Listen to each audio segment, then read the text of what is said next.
वबश्शिरिल्लज़ीना आमनू व आमिलुस्सालिहाति अन्ना लहुम जन्नातिन तजरी मिन तहतिहल अनहार कुल्लमा रुज़िकू मिनहा मिन समरतिन रिज़्क़न क़ालू हाज़ल्लज़ी रुज़िक़ना मिन क़ब्लु व उतू बिही मुतशाबिहा व लहुम फ़ीहा अज़वाजुम मुतहरा व हुम फ़ीहा खालिदून। तर्जुमा कंज़ुल ईमान। और खुशखबरी दे इन्हें जो ईमान लाए और अच्छे काम किए कि इनके लिए बाग हैं जिनके नीचे नहरें रवां हैं।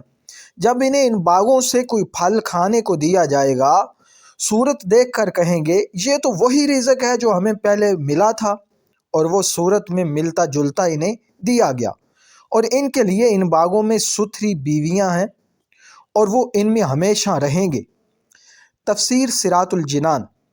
वबश्शिरिल्लज़ीना आमनू व आमिलुस्सालिहात, और इन लोगों को खुशखबरी दो जो ईमान लाए और इन्होंने अच्छे अमल किए। अल्लाह ताला की सुन्नत ये है कि कुरान मजीद में तरहीब यानी डराने के साथ तरगीब भी ज़िक्र फरमाता है। इसीलिए कुफ़ार और इनके अमाल व अज़ाब के ज़िक्र के बाद मोमिनीन और इनके अमाल व सवाब का ज़िक्र फरमाया और इन्हें जन्नत की बशारत दी। सालिहात यानी नेकियां वो अमल हैं जो शरन अच्छे हों, इनमें फ़राइज़ व नवाफिल सब दाखिल हैं। यहाँ भी ईमान और अमल को जुदा जुदा बयान किया गया, जिससे मालूम हुआ कि अमल ईमान का जुज़ नहीं है। वातूबे ही मुतशाबिहा, और इन्हें मिलता जुलता फल दिया गया। जन्नत के फल रंगत में आपस में मिलते जुलते होंगे मगर जायके में जुदा जुदा होंगे। इसलिए एक दफ़ा मिलने के बाद जब दोबारा फल मिलेंगे तो जन्नती कहेंगे कि ये फल तो हमें पहले भी मिल चुका है, मगर जब वो खाएंगे तो इससे नई लज्जत पाएंगे और इनका लुत्फ़ बहुत ज़्यादा हो जाएगा।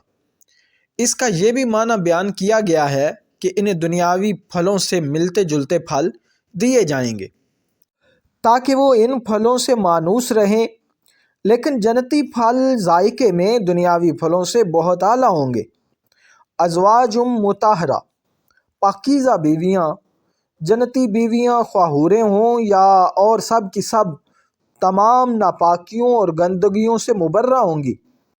ना जिस्म पर मैल होगा ना कोई और गंदगी। इसके साथ ही वो बदमिजाजी और बदखुल्की से भी पाक होंगी। वहुम फ़ीहा खालिदून, वो इन बागों में हमेशा रहेंगे। जन्नती ना कभी फ़ना होंगे और ना जन्नत से निकाले जाएंगे, लिहाजा जन्नत और अहले जन्नत के लिए फ़ना नहीं है। मैं उम्मीद करता हूँ कि ये वीडियो आपको ज़रूर पसंद आई होगी। इस चैनल पर तरतीब के साथ कुरान पाक की एक आयत, उसका तर्जमा और उसकी तफसीर बयान की जाती है। आपसे गुजारिश है कि हमारे इस चैनल को सब्सक्राइब करें, वीडियो को लाइक करें। अपना रखिए बहुत सारा ख्याल। मिलते हैं अगली वीडियो के साथ। अस्सलामु अलैकुम व रहमतुल्लाहि व बरकातुहू।